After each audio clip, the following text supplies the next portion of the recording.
विश्वास की शक्ति कहानी। रिंकू के जीवन की कहानी कुछ यूं है। स्कूल की पढ़ाई के दौरान रिंकू अपने परिवार के साथ एक छोटे से शहर में रहता था। पढ़ाई लिखाई में इसका मन नहीं लगता था।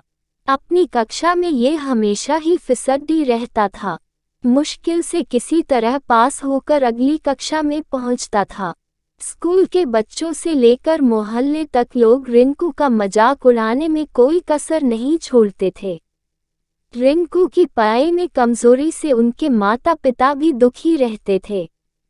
पढ़ाई में पिछड़ने का डर तो रिंकू को भी होता था, परंतु कोशिश करने पर भी पढ़ाई में उसका मन नहीं लगता था। हर तरफ से उपेक्षा और तिरस्कार से दुखी होकर अंततः रिंकू ने पढ़ाई छोड़ने का मन बना लिया। अभी वह 10वीं कक्षा में था। उसकी पढ़ाई की जो स्थिति थी उससे बोर्ड की परीक्षा में उसे पास करने की उम्मीद लगभग न के बराबर थी।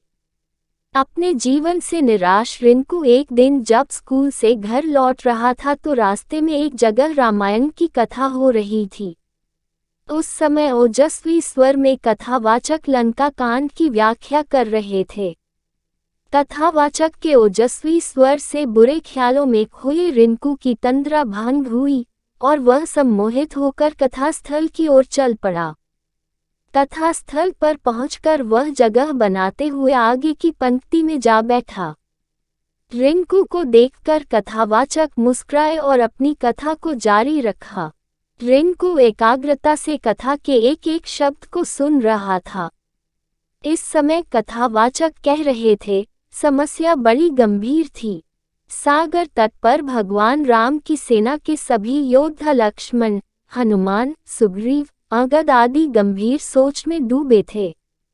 जटायु से यह तो पता लग गया था कि रावण सीता को लेकर दक्षिण दिशा में उफनते समुद्र के पार स्थित अपने राज्य लंका में गया है, परंतु इस विशाल समुद्र को लांघ कर लंका जाएगा कौन?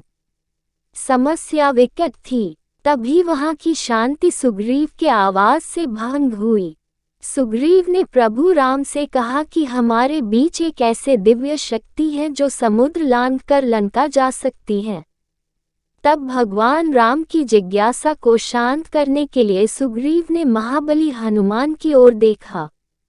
सुग्रीव के संकेत से हनुमान जी सकपका गए। हनुमान जी की असमंजसता को भांपते हुए सुग्रीव ने कहा, हे पवन पुत्र, संभवतः आपको अपनी शक्ति का ज्ञान नहीं है। बचपन में आपने सूर्य को एक फल समझते हुए एक छलांग में उसे सैकड़ों कोस दूर जाकर निगल लिया था, तो फिर लंका की दूरी ही क्या है? जरूरत है तो सिर्फ आपको अपने विश्वास को जगाने की। आप जब अपने विश्वास को जगा लेंगे और मन में ठान लेंगे तो शक्ति आप में स्वतः आ जाएगी। सुग्रीव की बात सुनकर एक तरफ जहां हनुमान जी को आश्चर्य हुआ, वहीं उनका विश्वास भी जागा और वे समुद्र लांघने को तैयार हो गए। अगले ही दिन उन्होंने पूर्ण विश्वास के साथ समुद्र लांघते हुए लंका की ओर प्रस्थान किया। रास्ते में मुश्किलें तो बहुत आई, फिर भी वे सभी मुश्किलों को परास्त करते हुए लंका में मां सीता को ढूंढने में सफल हुए। वहां कथावाचक के एक एक शब्द को मंत्रमुग्ध होकर सुन रहे रिंकू का नया जन्म हो चुका था।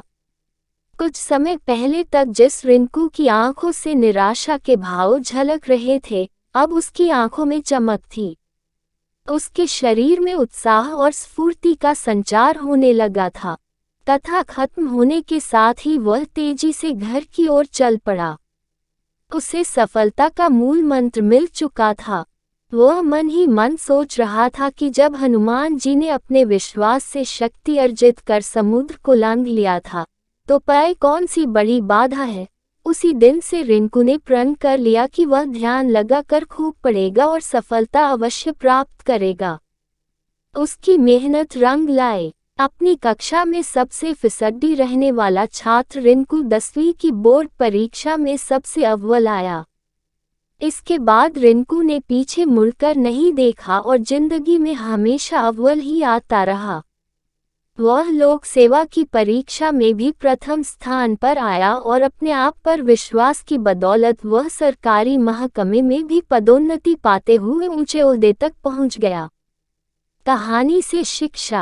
विश्वास की शक्ति को साबित करने के लिए रिंकू का जीवन तो बस एक उदाहरण है। हर एक सफल व्यक्तित्व के पीछे उस व्यक्ति का विश्वास और कुछ कर गुजरने के जज्बे का मुख्य योगदान होता है। जब किसी व्यक्ति में विश्वास का संचार होता है तो उसमें शक्ति अपने आप संचारित होने लगती है। फिर जब तन और मन में शक्ति यानी ऊर्जा का संचार होता है तो मुश्किल काम भी आसान हो जाता है। यही तो जीवन में सफलता का मूल मंत्र है। आपको कहानी कैसी लगी कमेंट बॉक्स में जरूर बताएं। धन्यवाद।